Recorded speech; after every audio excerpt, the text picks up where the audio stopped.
right, welcome back. So I'm going to talk about the best and the worst of all the curriculum I have purchased. Oh, my hair every day. First up, best and worst. Best and worst science. So the best free science would probably be mystery science. I would go with mystery science. The best secular science would definitely 110% is the real science for kids. They have great options. One option is from grades 1 to 4 and one is from 4 to 8. And so it's basically all 5 subjects that you need: chemistry, biology, all the 5 sciences. And you can read at any time from that age group, right? It's summing them up. So anytime from grade 1 to 4, you can read them. It's the Focus On series, or from grade 4 to 8. So they basically teach college age concepts to young children. So I think it's important that we don't dumb down science and waste our time with science. So even in the cards that I have, the important points that I've chosen from science, from all the science curriculums, I try to teach things that are important, things that they're going to need to know in order to do well in science and in life as well. Or if you want to go year by year, you can do the, what's it called? Oh, the building blocks, which is, it's pretty pricey though. But I mean, I guess for science, $100 a kid, or $100 for all the main books and then a different amount for the other books. You also get all the tests and everything as well. But it's very good and the experiments aren't overwhelming. The best Christian one, my personal favorite, the one I think is the best, is Science Shepherd for Kids. Sorry, Science Shepherd. It's not Science Shepherd for, I mean, it is for kids. But some people, one time I read a comment that said that, oh, it's not very, that it doesn't cover a lot of information. The intro covers, because it touches on a bunch of different subjects, it's not as in depth as when you go after that and you take other classes where they're more in depth. So there is that, but to me, I think it's the best to implement. And I just like it because it has such a Christian focus. I appreciate that.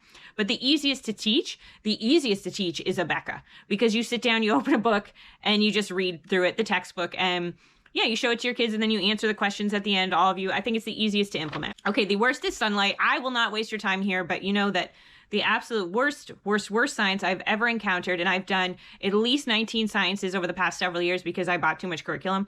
And we go through science really fast because we teach it at lunch. So we'll go through a few lessons every day at lunch. It's just something we do. And we've done it for so many years that we've gone through a lot. And by far, Sunlight is the worst to implement, the worst to purchase, the most overwhelming when you open up that box of material supplies. If you don't get that box, that's even more overwhelming.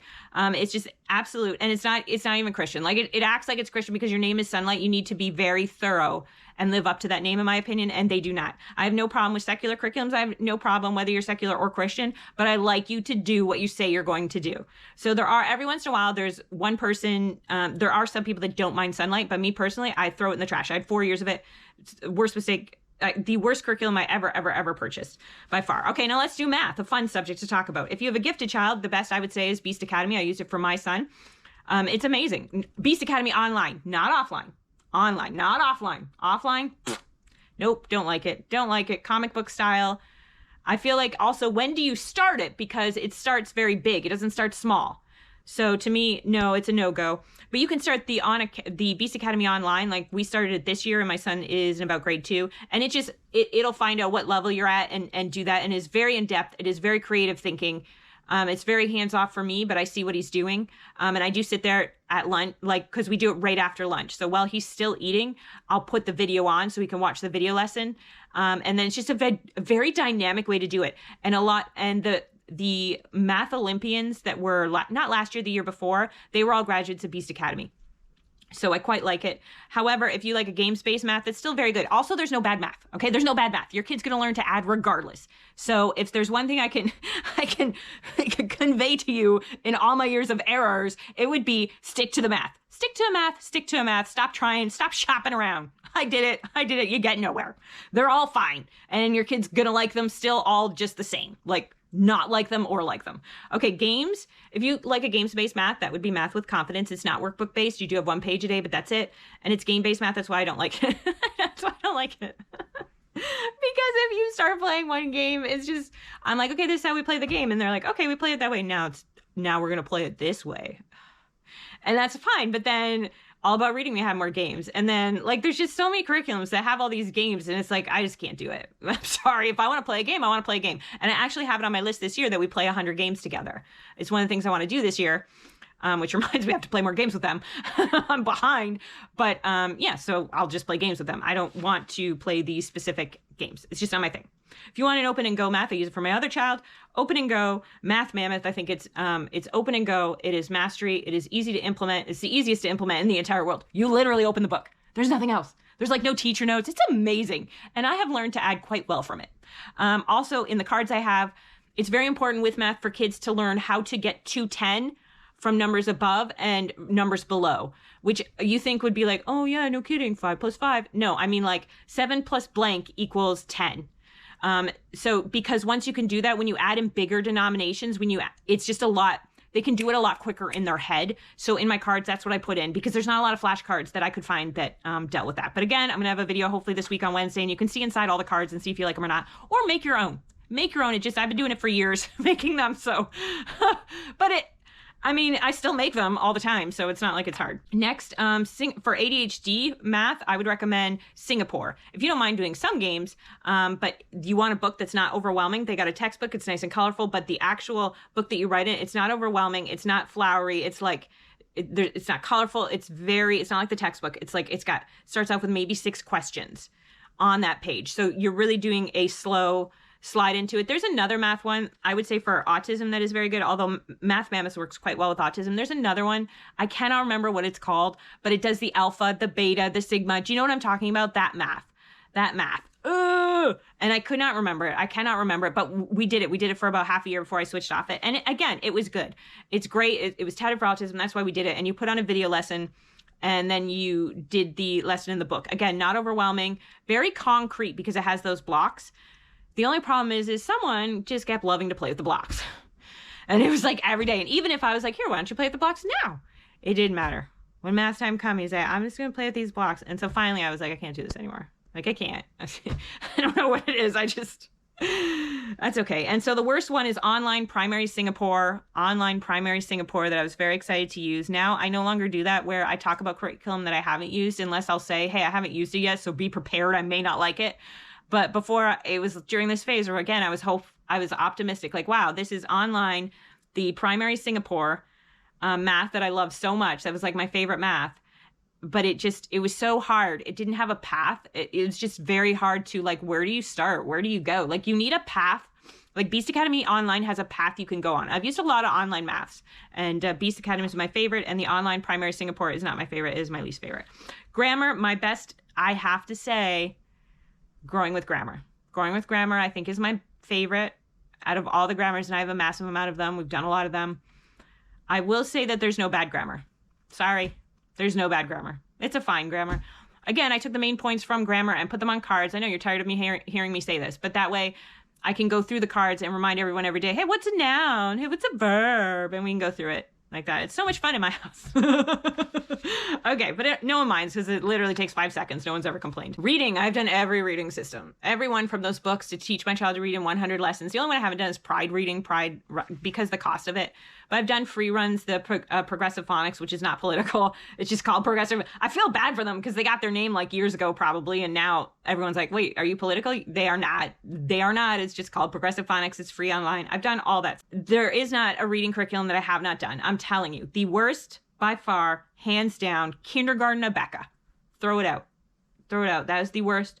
The best readers, grade 1 Abeka and above, are amazing. Their readers are so good. They're so cool. They're amazing.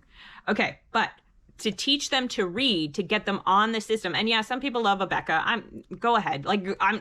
It's just, you got $1,300 to put into a kindergarten curriculum. Good for you. Or $1,500. It's like really pricey. It is the most pricey curriculum I've ever come up against, that kindergarten curriculum. The other ones, the other grades, I don't find them that pricey, and I use a lot of stuff from Abeka, but lordy, I don't know if you can say that, but that kindergarten one. Anyway, so the best reading, the easiest reading, Craft Right Brain Readers. You get it off. You can get it if your kid is having trouble reading. It doesn't matter why. It can be any reason, from dyslexia to autism to who knows, a phonological issue. Like, it doesn't matter. It doesn't matter the reason. You get Craft Right Brain Readers. I think it's $14 for the book and maybe $10 for the flashcards that go with it. You get it off of Rainbow Resources. They have the package there. It's blue. You read that with them. I'm telling you, it is the easiest thing ever. They then have learned to read. Your child has learned to read. With one child, I kept on the system for a few books before I switched him over. And I'll have you know, even though he didn't initially learn on a phonetic reading thing, he's a brilliant reader. He's really gifted in language arts and grammar and stuff like that. So it doesn't deter your child from that. And now that I've switched him on to the Abeka, he learns they have like different phonetic words in there as well, different sounds and things like that. But even if they didn't, like my other son, I put him on the Craft Right Brain Readers for just for the one book. And just for that, because he learned how to read. And then he hated the Abeka readers. They upset him so much. He's just very sensitive. So we would read, like, just read whatever. Okay, we'll read these Minecraft books. So a system that I did not want. With my youngest, I'm now doing, which is just, let's read anything. Which I get, you're like, hey, at least they're reading. But to me, I was like, this is the best system. I want you on the system. I paid for all these books. No, not yet. But I may switch him on at some point. We'll see. But anyway, he's also becoming a very good reader. I wouldn't say he's as brilliant as the other one, but this younger kid's brilliant in math, so that's fine. Like, who cares? They're learning to read. That's what counts. Because once you get them to read, independence awaits. Independence is so close. You know what I mean? Once they're starting to read. Geography. So geography, I don't really think that there's like a huge bad geography, right? Like the exception being the Abeka. When I opened Abeka. So we're doing a geography now that I really like. It's the purple book. I'll put it on the screen. It's like not tied to any school. It's just, it gets really in depth. It's very thick and it starts off really gentle and teaching them all about maps and the compass rose and stuff, which is my worst was Abeka because it started off so interesting with the maps and the compass rose. And I think it's grade 3. It was 2 or 3. And it started off so interesting. And then it's the most boring. And then it switched and it became incredibly boring where you're just writing out and labeling all the states every single lesson. Not all the states, but like here, let's name the 13 states that were first. Sure, whatever. But then on and on and on. Boring. Oh my gosh. Boring. And then we did Go Geography. That is nice. That's nice if you like an online thing, like where your computer's open or your phone's open and you click on the links to watch certain videos and stuff like that. I like a book one where we sit down after lunch because this is the year of doing more sit down table work. So history, the biggest disappointment I will say is Star Spangled Banner because I had such high hopes for it. Again, it was one of those where I was young. I was this poor young, I know it was only like 4 years ago, but this naive homeschooler who is like, oh, this is so great. No, it's so interesting and everyone loves it. And it's not as story-based as I wanted it to be. So I found it incredibly disappointing. Okay, so that was the biggest disappointment. The best one, and I have almost every single history one. There's one more history one I want, which I think is the Mystery of History, but it's so pricey and so expensive. I can't bring myself to buy it till I've used all these other ones up. So the best, I think, is Story of the World. I really, really, really, really, really, really like it because it's told in stories and it's very interesting and the audio is really good. I think it's very interesting. So we're doing a couple of them. And I am also making notes of writing down the most important points, I think, for history. I just don't have them in these cards, but in the next set of cards, it should be your history and your art history cards. But Curiosity Chronicles, which is secular, I have notes here, is very good. It's very good and I'm reading through it with them and it's not too, at this point, I haven't finished Ancient yet. But I haven't been offended by anything I read. I get offended sometimes if you read something that's like so completely anti-Christian, do you know what I'm saying? Then I wouldn't like that. But I haven't read anything to this point. They use BCE, which I like. So I like that, but I haven't found anything offensive because the way it deals with religion is it deals with it as it comes up. So we will see as we continue on, but it's very interesting, very easy to read with kids, pretty story focused, which is good. So it's just, but however, I mean, Sunlight's history doesn't bother me, because it's all story based. So there's a lot of history curriculums that don't bother me. They're story-based. You really, honestly, it's the one thing you don't need a curriculum for. So I'm doing Biblioplan right now as well. I know you're like, are you doing all these as well? Yes, I am. That's why it's taking me so long to get through them. But anyway, so let's talk the best kindergarten program. The best kindergarten program, I don't know why I put that on here, but I thought, why not? That seems like something to do.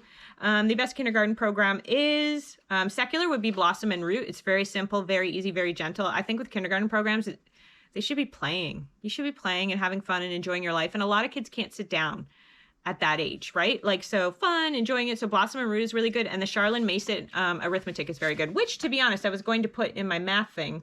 The way it deals with like every chapter is like chapter 1 is number 1. Chapter 2 is number 2. Like it's, I don't know. It's just, I just really liked it. I was really drawn to it. But the best all in together Christian curriculum would be Heart of Dakota. Heart of Dakota wins my heart for ease of implementation.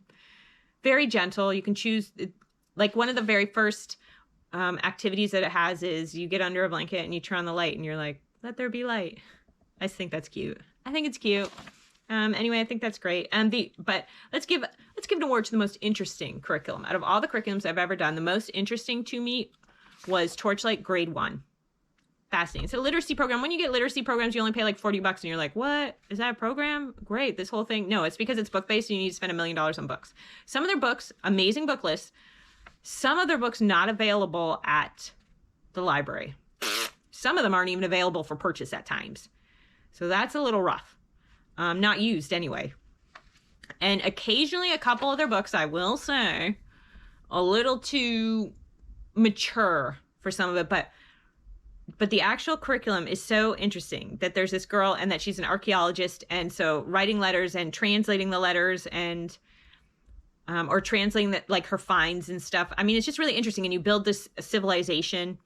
My son really loved those exercises of building the civilization. We for a couple of years there, we did it like all the time. But instead, we did an abbreviated version. We're like, okay, let's make a civilization. What type of landscape are they going to have? Who are they going to pray to? Because we did it before anyone knew about God. So it was like, who are they going to pray to? And what is the, stuff like that. What are they afraid of? And yeah, I don't know. We just like doing it. It was quite fun. All right, that is it. And I hope you tune in again. See you later. Can you say, please like and subscribe? Please like you like. And hit the bell for notifications. Hit the bell for notifications.